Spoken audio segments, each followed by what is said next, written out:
What's up everyone, Cubeologist here, and today I'm going to be doing a quick overview of my thoughts and observations on the new Yuxin timer. So first of all, let's talk about aesthetics, or how it looks.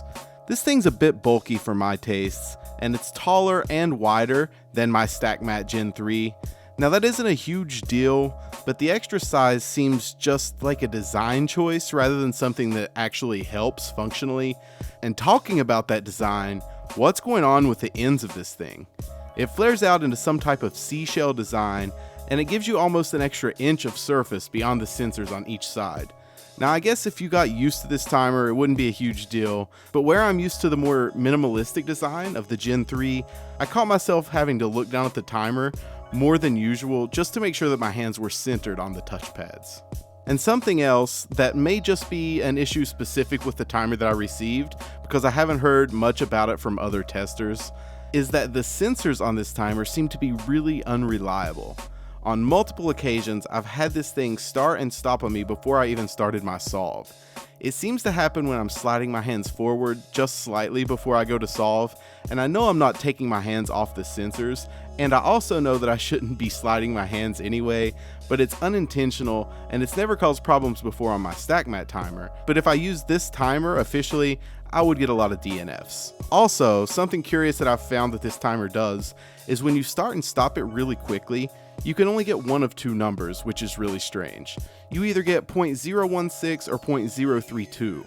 And no matter how many times I try it, I only get those two numbers, nothing lower or in between. This makes me think that Yuxin is using timing hardware or software that isn't really capable of accuracies down to the 1,000th decimal place that they're displaying. And actually, it kind of implies that they're not completely accurate down to the 100th decimal place. But more testing on a larger number of timers in a more controlled environment would be necessary to make sure that this is the case. But I still thought it was interesting and something to consider, even if it is a bit trivial. So now let's talk about something that kind of gets on my nerves.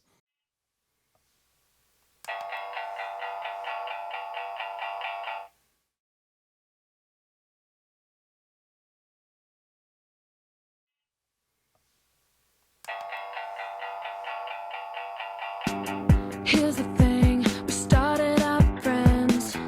It was cool, but it was all pretend. It's the sound. I'm not a huge fan, and luckily you can turn it off. But the only positive thing that I've found about having sound on this thing is maybe, and I emphasize the maybe, it is useful to hear the beep, signifying that your hands have been down long enough and you can start your solve.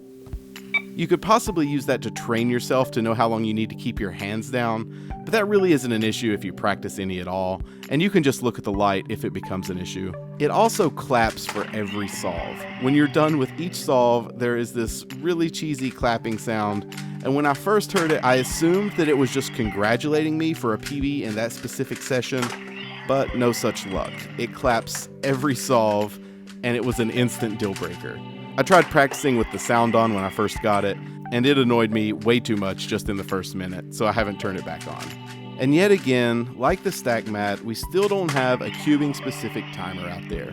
The options and save buttons basically let you choose between 3 popular stacking events and give you the option of saving a personal best for each of those events. Basically, it's pointless for cubers. We're all using secondary timers on our computers, and it's actually quicker just to write down your PBs than to go through the click sequence to actually save a time. But at least there is a 2.5mm port for connecting the timer to your computer. But I did just what most people would do: buy the cable, plug it into my computer, turn on CS Timer, switch it to enter times using StackMat mode, saw that it wasn't working, and just started entering my times in manually like usual. So I know that I've been pretty harsh on this timer, but that's because a lot of these things were actually disappointing to me. Where Yuxin is a cubing company, I thought we would see a cubing specific timer, but no such luck. There are some silver linings, however, and I'll end this video with those so it doesn't seem like a complete rant. This thing is cheap, like QJ timer cheap. Right now it's only $13 on CubeDepot, and that's less than half of the typical price for the current StackMat timer, so that's a definite positive. And it takes AAA batteries. I was so happy to see this. This fact alone made this my instant backup timer, and I'll probably use it more in the future than I would like to admit in this video, because I rarely have one of those strange little $2 batteries around when my stack mat dies. So if you're on a budget and you don't mind getting used to something that you will definitely never see used in a WCA competition, you'll probably love this timer. Just turn the sound off and get out your AAA batteries and start getting faster. So I hope you enjoyed this and maybe even learned something. And if you did either, please give this video a thumbs up. It helps out more than you guys know. And as always, you guys will hear from me really soon. Thank you very much for watching. Later.